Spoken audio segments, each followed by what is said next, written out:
నల్గొండ జిల్లా ఇబ్రహీంపేటలో double murder కలకలం సృష్టించింది. కంట్లో కారం చల్లి తల్లి కుమార్తెను దుండగులు హత్య చేశారు. మృతులు రుద్రాక్ష, సుమలత, లావణ్యగా గుర్తించారు. భూ తగాదాల కారణంగానే హత్య జరిగినట్టు తెలుస్తోంది. దీనికి సంబంధించి పూర్తి డీటెయిల్స్ మా కరెస్పాండెంట్ అశోక్ మనకు అందిస్తారు. అశోక్, డబుల్ మర్డర్ కి సంబంధించి పూర్తి డీటెయిల్స్ ఏంటి?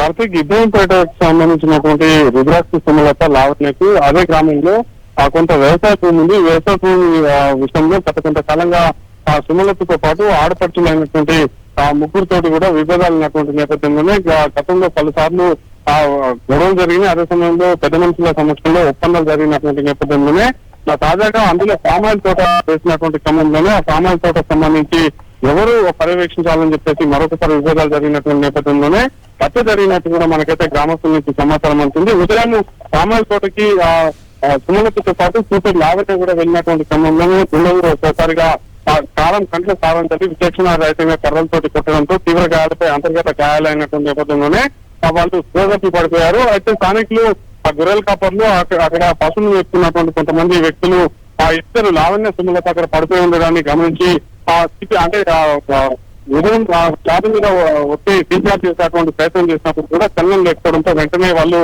స్థానికులకు సమాచారం అందించడం, స్థానిక సర్పంచ్ పోలీసులకు సమాచారం అందించడంతో ప్రస్తుతం ఘటనా స్థలానికి చేరుకుని అసలు హత్య ఎవరు చేసిందని చెప్పేసి డాక్ స్పాట్ తోటి కూడా ఆ చుట్టుపక్కల మొత్తం గాలిస్తున్నటువంటి పరిస్థితుల్లో అయితే గ్రామస్తులు తెలిపినటువంటి విషయం ప్రకారం అయితే గతంలో దాదాపు 10-15 సార్లు గొడవలు జరిగిన భూమికి సంబంధించి ఎవరు పర్యవేక్షించాలో వాటా ఎవరికి ఇవ్వాలని చెప్పేసి కూడా సుమలత భర్త 20 సంవత్సరాల క్రితం చనిపోయినటువంటి నేపథ్యంలోనే భర్తకు వారసత్వంగా భూమి చెందుతుందని చెప్పి సుమలత వాటికి చేస్తున్నటువంటి నేపథ్యంలోనే ఆడపడుచు మీద తనకి జన్మతాన వాటా రావాలని చెప్పేసి వాళ్ళు గతంలో అనేక సార్లు కూడా పోలీసులను ఆశ్రయించారు, పెద్ద మనుషులను ఆశ్రయించినటువంటి నేపథ్యంలోనే ప్రస్తుతం హత్య జరగడంతో ఆడపిల్ల కాస్త ఉందని చెప్పేసి కూడా అనుమానాలు అయితే వ్యక్తమవుతున్నటువంటి నేపథ్యంలో పోలీసులు అయితే పూర్తిగా విచారణ చేయాల్సింది. Karthik, right, thank you Ashok.